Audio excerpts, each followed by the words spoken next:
Hey, what's up, guys? My name is Matt. I'm a content producer on behalf of OddsJam, and today I'll be placing some $100 positive EV bets for tonight's Monday Night Football game between the Ravens and the Colts. So right off the bat, looks like the highest one is the Sammy Watkins under receptions, but let's see if there are any more that we can look at. So nope, it's just this one. And I just locked this in right before I recorded because fortunately I got a location issue, as you can see on this laptop. So I locked it in on my phone before I bet.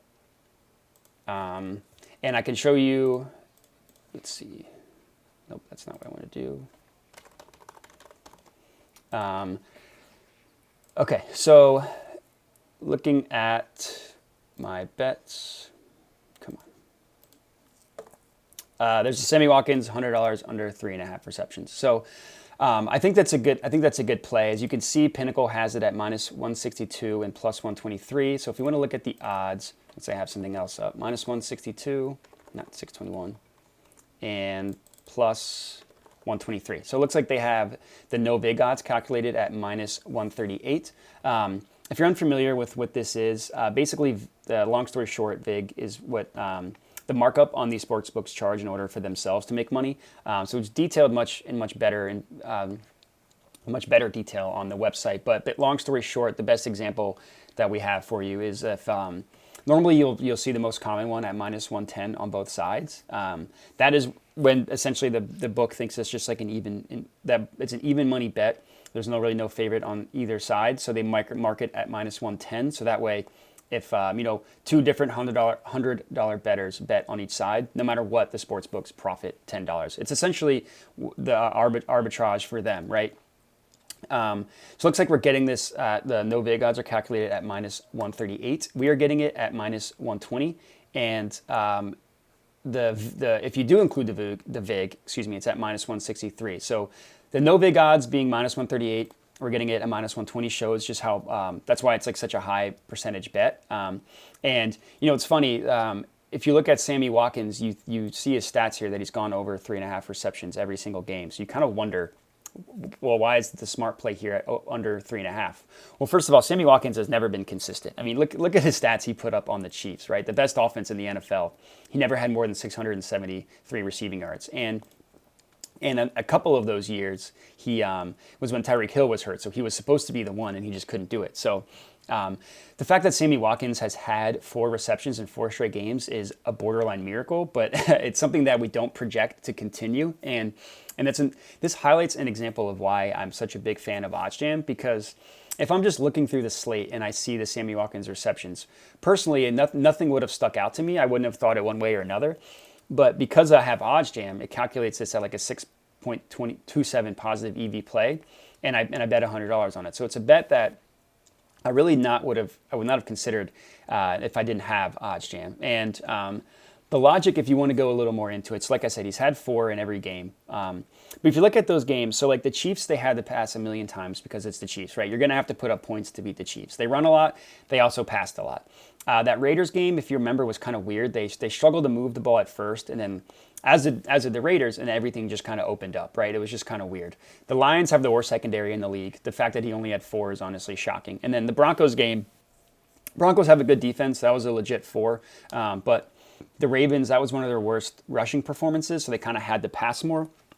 And the Broncos offense just couldn't do anything. They couldn't move the ball at all. I believe they only put up like 7 points, something like that. There's a feud between Vic Fangio and John Harbaugh over that, which was funny. So the under 3.5 receptions, I'm pretty confident in. I'm pretty sure Lamar Jackson, they only have his completions at like 18.5 or something. So they're not expecting him to have that many completions. 18.5 is so low. If you looked at other games, I've seen completions in the mid 20s, but so 18 is pretty low. The Colts, they don't have a great defense, and the Ravens, their preferred method to move the ball is by running it. So if they're playing a team like the Colts that doesn't have a good defense, that just means that they're going to be able to run the ball more, do their preferred outcome. They're going to use their 3 washed-up veteran old running backs, but somehow they still have them. And then Lamar Jackson is obviously an incredible running quarterback. Everybody knows how good he is. So it's under 3.5. I locked it in. I'll try to get on this as soon as possible because you see these odds change. Let's see if anything's changed. Yeah, so it looks like it's moved down to only under 6%, which is still good. Obviously, I would still bet it. Unfortunately, there's nothing else here, but there's another. So if there's another one, I would go into it, but unfortunately, there's nothing on here. But it's important to check the positive EV page as much as you can because these odds fluctuate so quickly. And Pinnacle is the sharpest sports book out there, which is why we use them to calculate what's going to be a positive EV play. And the lines adjust so quickly. So eventually these lines try to catch up to Pinnacle, but Pinnacle just does it the quickest. That's why they're the sharpest, and they accept bets they accept sharp users. They don't limit people. That's why Pinnacle is the sharpest. So eventually, Caesars, FanDuel will get the odds up a little bit closer to Pinnacle. And that's why you need to get on this as quickly as possible. There was another positive EV bet, the Lamar Jackson completions that I really liked. Unfortunately, I believe they took, let me refresh this page. I believe they took it off of Pinnacle. But if not, I can show you, let's see, completions. Yeah, they took it off. Oh, no, they have it at, okay, they do have it at under 18.5. So that's one that I locked that I really like. I locked that on Caesar. Let me log into my, actually it's William Hill. Let me log into my account and show you that one. So looks like Pinnacle has it priced at minus 125 now.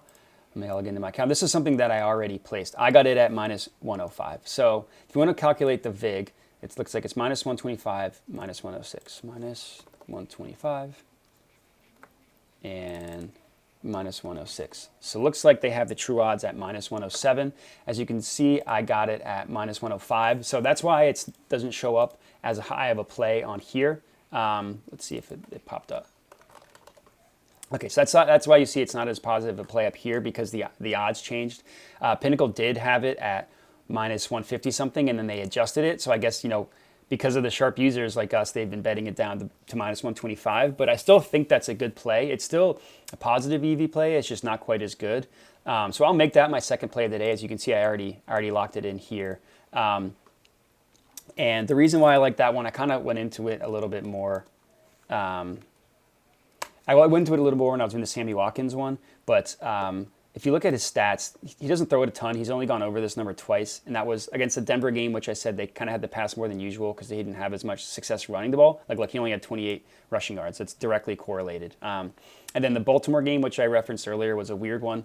They couldn't really move the ball until they just started moving it like crazy. So I don't expect them to be passing it a ton in this game. I think they're going to try and run more.